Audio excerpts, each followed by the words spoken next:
139.15.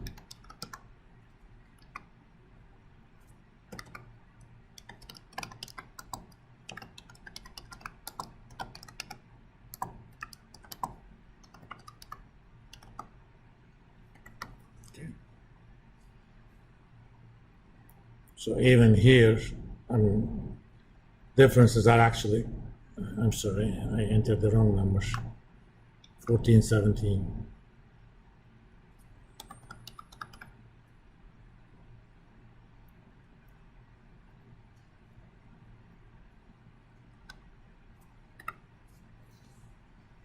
Differences are even bigger. So if you're thinking about investing into one of these companies, there's no point investing into Amazon. Just put all your money in Google.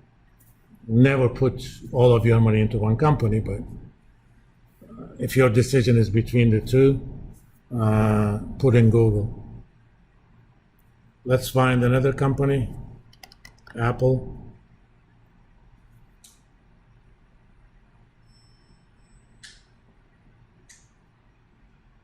So let's do the same thing for Apple.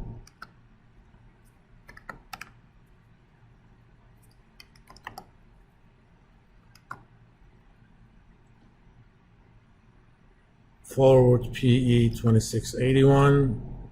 Well, closer to Google. Price 175.53.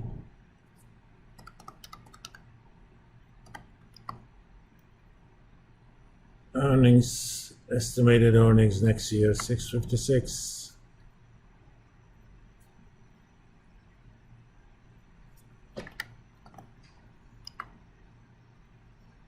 Growth estimates are 830 and 740.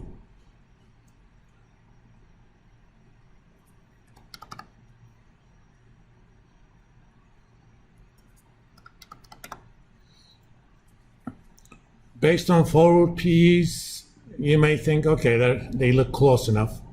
Remember, these things, especially one-year earnings for companies, can be volatile. As you know, there is something called earnings management. So when two companies have a PE difference of only 2, 3, 4, 5, I'm not going to worry too much about it.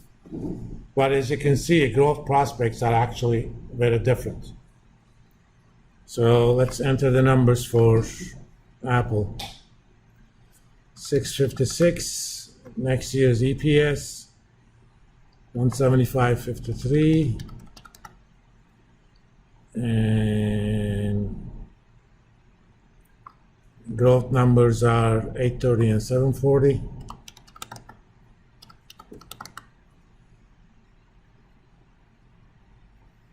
Data.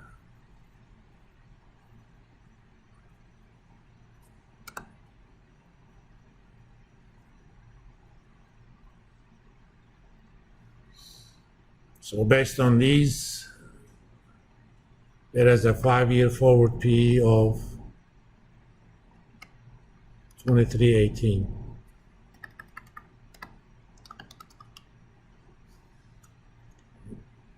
Look at Google's. I mean, the difference is now, before it was about a 20% difference, it's now about 40% difference. So it's also a better investment than Apple.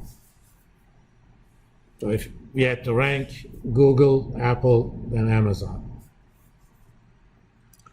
Now, such a comparison is has a few drawbacks.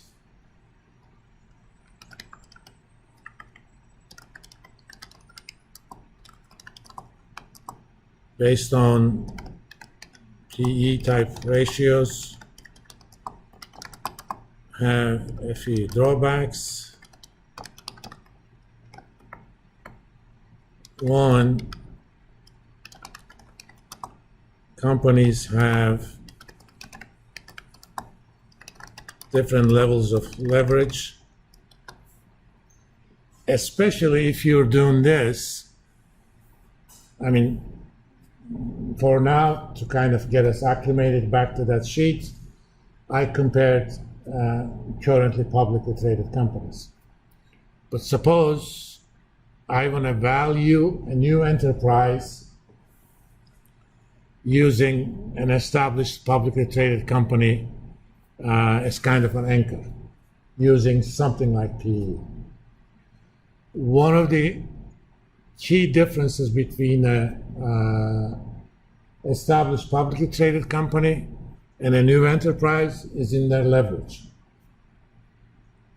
When you have a relatively new startup, how likely is it that you're going to have a lot of debt? I'm asking you guys. You have a new company, how likely that you'll be able to borrow a lot of money? Very low. Very low. So more than likely, you're going to be mostly equity financed.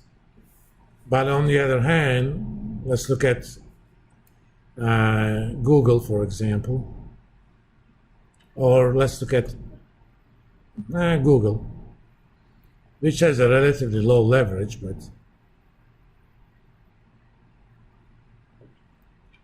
let's look at the balance sheet, annual or quarterly, based on the last balance sheet.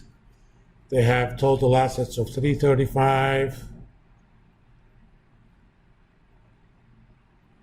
total liabilities of 274, and there is equity 60.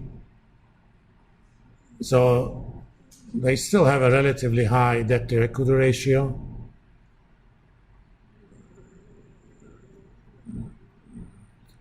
It's about 4.5. It's a leveraged company. There's nothing wrong with that as long as you can borrow. Remember, if you can make a lot of money with the money you borrow, it's always a good idea to invest other people's money. You know, you put one of your money, four of other people's money, you make 25% on the investment, but you only pay 10% as interest. Basically, your rate of return is going to be roughly 25 plus 4 times the difference, 85% on your original equity.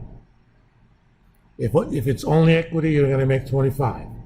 So leverage enhances returns. Obviously, if you lose money, it also kills you. You know, it's a powerful weapon.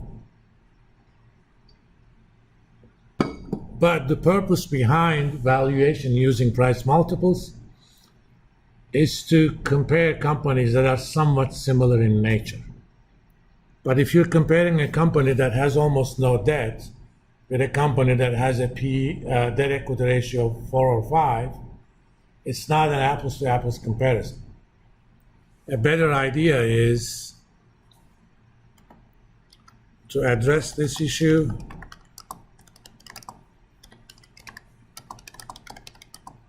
we will use something called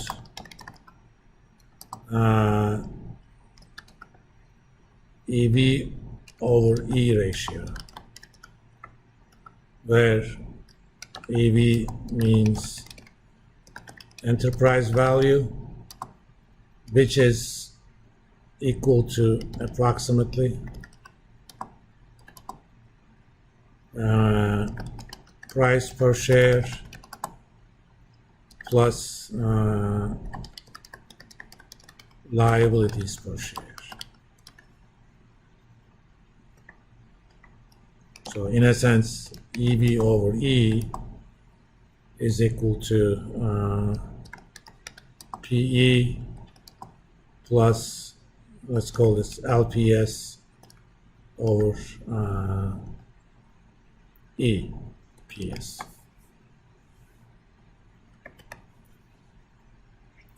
Let's call it this.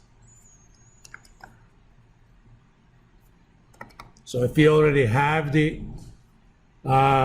PE type measure, whether that's being 1 year forward PE or 4 years forward PE, for example, to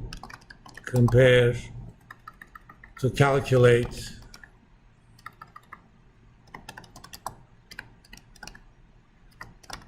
5-year EV over E, simply use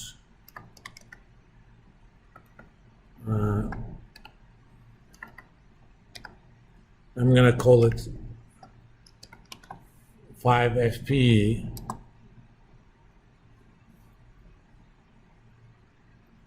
Let me actually make that designation.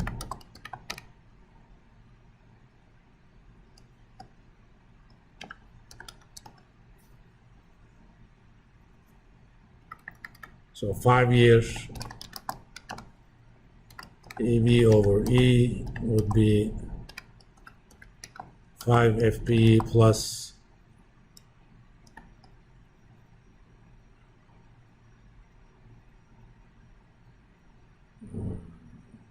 let me see.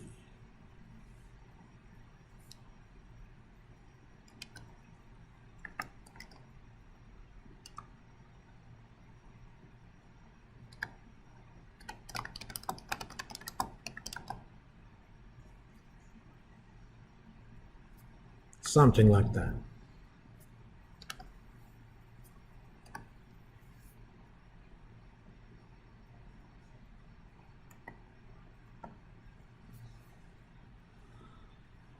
Technically speaking, you could do something else, but I'm not going to worry about it.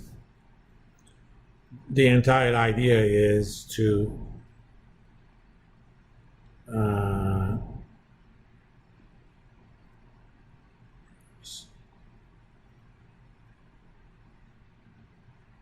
make a correction for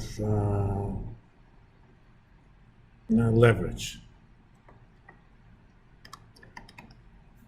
For example, let's calculate for Google. Let me see if I can get the number of, oh, okay. I have the ordinary share numbers for Google.